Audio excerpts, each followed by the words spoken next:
citizens of the internet! TS42 here, and today we're going to be talking a little bit about something that is near and dear to my heart, which is arguing on the internet.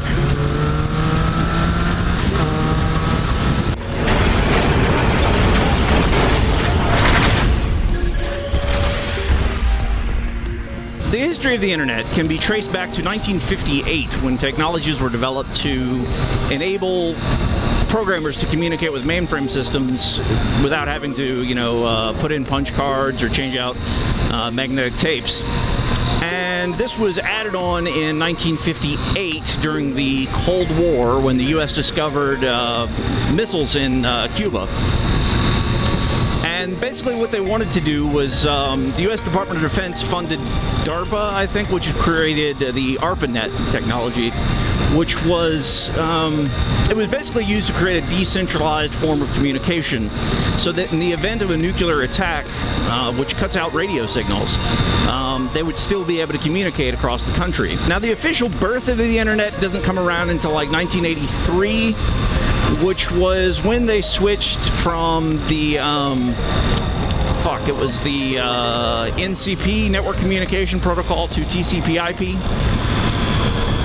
But even before then, I think the internet has been used for argument. The first bulletin board system, or BBS, came about in 1970s, I think early 70s. Forums and message boards came about sometime later in the 70s.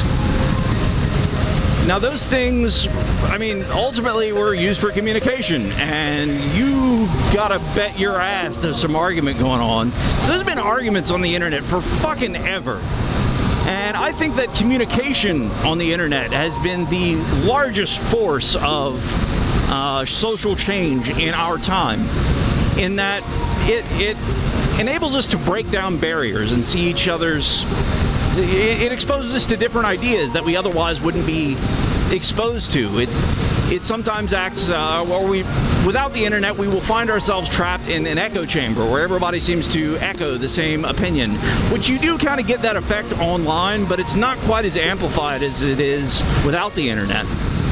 So I think that this communication, these arguments and shit that we talk about on the internet, even if it's stupid shit, I think it helps to drive some form of narrative. It helps to break down the barriers the artificial barriers that we put up between ourselves as different nations and, different religions and creeds and thoughts and ideas, and it helps us to formulate and pick through all the useless ideas and all the old shit, all the bullshit that we sort of, came about with, or, because no one has any idea what's really going on.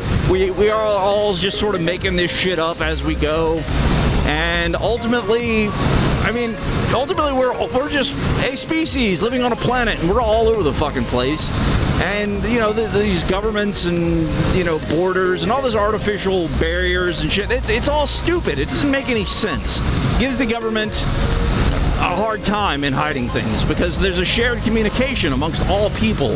And if you ever tried to hide a secret between friends, that shit's gonna be quickly spread throughout your friend group. It just doesn't hold. People don't keep secrets very well. So imagine, a big secret being kept by a government. That shit's gonna get out. Which is why I don't believe in any sort of the alien conspiracies or anything like that. It's... Or the fact that we didn't land on the moon, that's just stupid. Because we obviously did.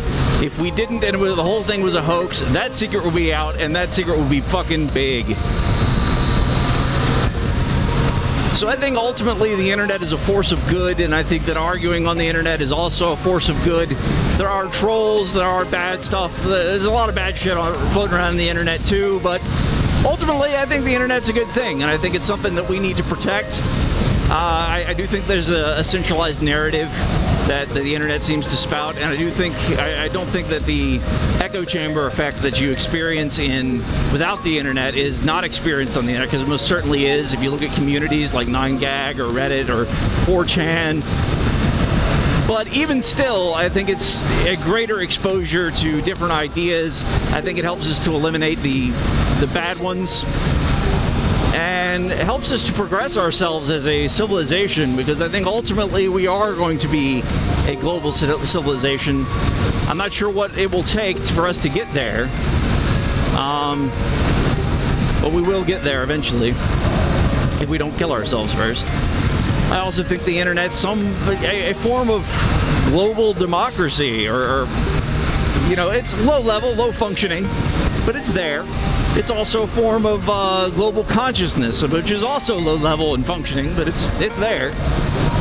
And you know, you've got things like internet activism that help speak out against these bad things and attacks to the internet, you know, as far as what can be filtered. And I don't think anything should be filtered. Ultimately, I think it should all be open and free, and information is free to be shared.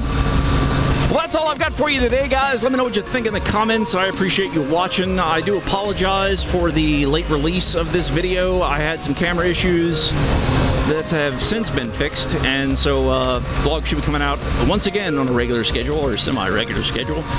Every time I say that, I tend to shoot myself in the fucking foot there. But this has been TS42, your Technophile Motovlogger, and that's all I've got to say about that.